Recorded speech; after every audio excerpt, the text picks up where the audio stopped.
Bonsoir tout le monde, j'espère que vous allez bien. Alors, notre rendez-vous habituel hebdomadaire de 19h30 le mardi pour la lecture cette semaine d'une histoire qui me touche particulièrement parce que en fait, ça m'a été inspiré par une personne.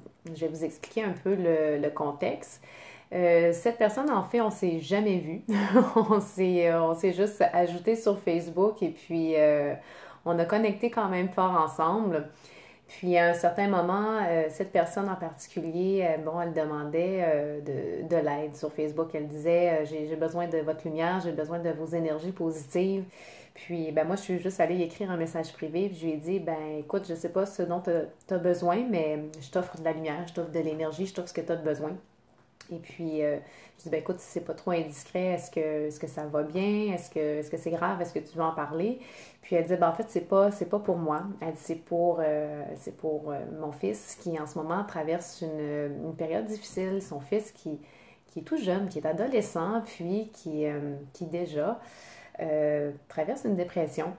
Puis, ça m'a un peu crevé le cœur parce que je Colin, on est rendu là. On est rendu où les enfants, les adolescents, très jeunes, ont des moments difficiles, vivent des dépressions. Puis je me demande réellement qu'est-ce qui fait en sorte qu'on en est arrivé là. Puis je sais que cette personne-là, en fait, c'est une maman, elle doit donner le meilleur de soi-même. Je suis sûre que ça n'est pas de là.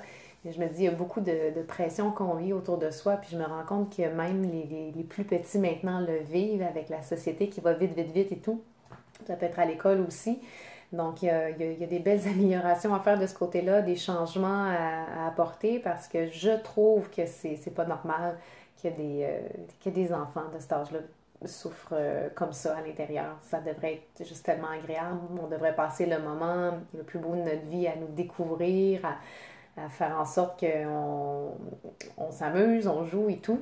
Puis, ben, c'est ça. Alors, quand que j'ai su, j'ai dit, ouf, je pense que j'ai besoin de faire quelque chose. Je sentais le besoin de faire quelque chose et puis ça a été tout simple. C'est que je me suis dit, bon, ben, je vais utiliser le talent que j'ai pour les mots. Puis, je sais pas. Parce que ce petit bonhomme-là, en ce moment, il sait pas il sait pas qu'il a besoin d'aide, il sait pas que ça va, il se dit qu'il sait pas ce qu'il veut. Puis je me suis dit, c'est peut-être parce qu'il ne sait pas qu'il a besoin d'aide. Alors j'ai dit, je vais composer un texte pour lui faire comprendre que c'est correct de demander de l'aide, que c'est bien, qu'on ne doit jamais refuser de l'aide parce que l'aide, souvent c'est pas ça ici qui le demande, mais c'est ça ici. Puis quand on refuse à ça ici, l'aide que le cœur a appelée, bon, le cœur trouve ça dur. Alors j'ai décidé de composer une histoire juste pour essayer de parler à son cœur. Puis j'espère en fait, que l'histoire va pouvoir faire ce qu'elle a à faire tout simplement. Mais autrement, je voulais la partager avec vous. Je veux la partager avec toutes les personnes qui en ce moment ont peut-être besoin d'aide. Alors je vous invite à juste écouter l'histoire. Puis si ça vous aide vous, tant mieux. Puis si c'est pour aider d'autres personnes autour de vous, je vous invite tout simplement à partager l'histoire. Ça me fait plaisir de la partager avec vous. Alors, l'histoire s'intitule De l'aide pour Thomas. Encore une journée grise et triste dans la vie de Thomas, même si le soleil n'a jamais été aussi brillant et éclatant en cet après-midi d'été.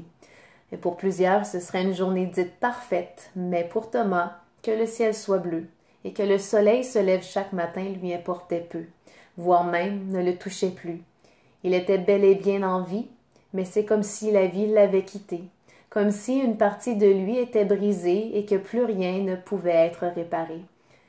Thomas ne cessait de se répéter intérieurement que si seulement les gens savaient. Oui, si les gens savaient comment il était difficile d'être un adolescent comme lui, si les gens savaient ses inquiétudes, ses questionnements, et si seulement ils savaient qui il était vraiment, ou du moins ce qu'il voulait être. Mais personne semblait s'en soucier. Qui pourrait comprendre de toute façon? Tout ça était bel et bien enfoui au fond de lui et presque barré à clé. Thomas marchait pour se rendre à la maison et décida de s'arrêter un instant pour s'asseoir sur le banc devant le parc près de chez lui, avec une vue sur les jeux d'enfants, mais aussi sur le fleuve où passait justement à l'instant un grand paquebot de cargaison.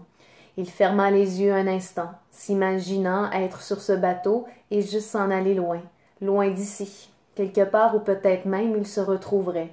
Les yeux toujours fermés, Thomas n'entendit pas le petit garçon crier « Attention, monsieur !» Paf! Thomas reçut un ballon en plein visage, ce qui le sortit de ses rêveries.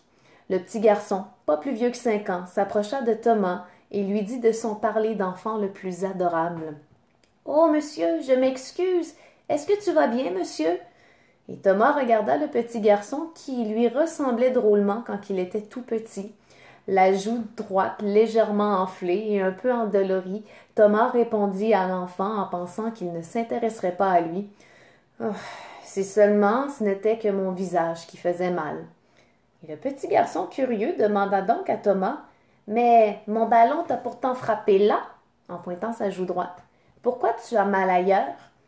Et Thomas voulut éviter de répondre à la question, mais s'est dit que l'enfant ne comprendrait sûrement pas et qu'il s'en irait. Il lui répondit donc « Parce que j'ai tant de choses que je ne dis pas à l'intérieur de moi, et ça me fait mal en dedans. » Et curieux, l'enfant grimpa sur le banc, un peu trop haut pour lui, et s'assit à côté de Thomas, en le regardant droit dans les yeux.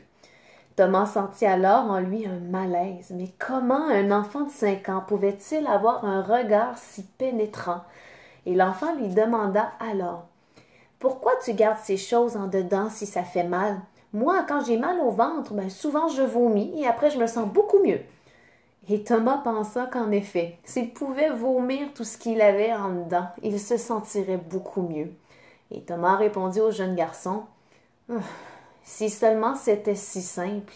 Mais je sais pas comment faire, c'est coincé en moi. » Et Thomas s'étonnait de se confier de la sorte à cet enfant de 5 ans.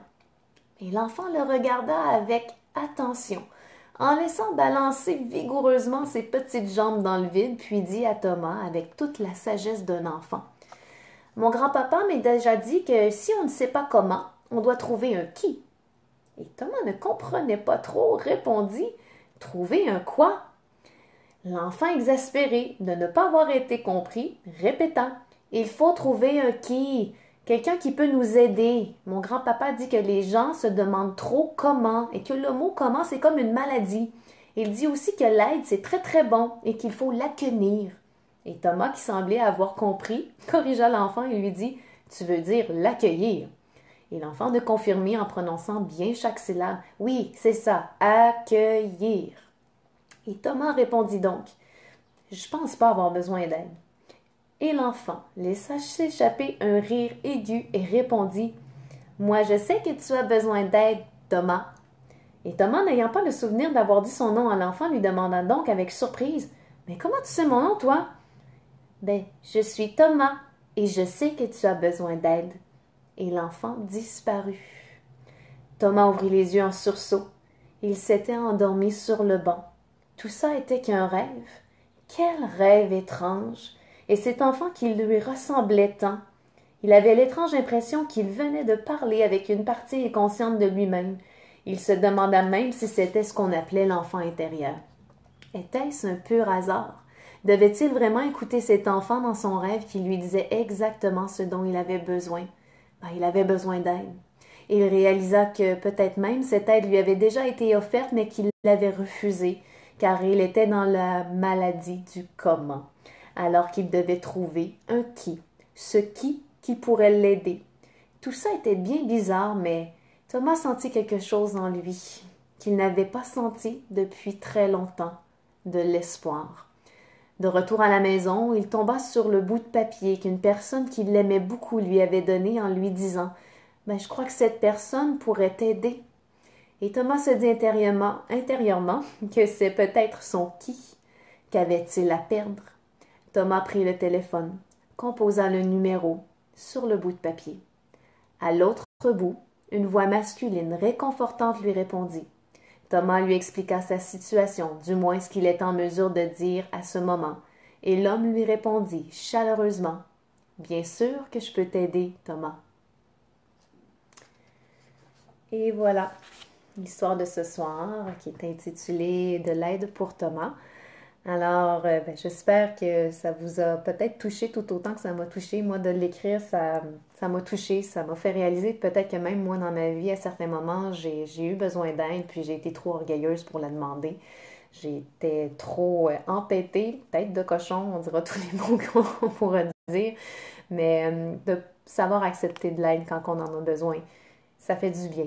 Je pense que on a des gens autour de nous qui sont là, qui sont prêts à offrir notre aide, en fait leur aide. Puis ce que je trouve drôle aussi, surtout, c'est que souvent, en fait, quand les gens vont nous demander de l'aide à nous, on a de la difficulté à le refuser. Puis quand c'est notre cœur qui nous demande de l'aide, pourquoi on a de la difficulté à lui refuser? C'est une question que je pose comme ça. Donc sur ce, je vous souhaite une très belle fin de soirée. Puis encore une fois, si tu as besoin d'aide, il y a des gens autour de toi, si tu as même le goût de m'en parler, puis je vais peut-être t'écrire une histoire, ça m'a fait plaisir de t'aider aussi. Et sinon, je vous invite peut-être à partager cette histoire à des gens qui auraient besoin d'aide autour de vous. Si ça peut leur amener la petite lumière qu'il faut pour les aider à aller mieux, je serais contente d'avoir offert ça par les mots qui font du bien. Bonne soirée à nouveau et je vous embrasse fort, fort, fort et on se dit à la semaine prochaine. Bye bye!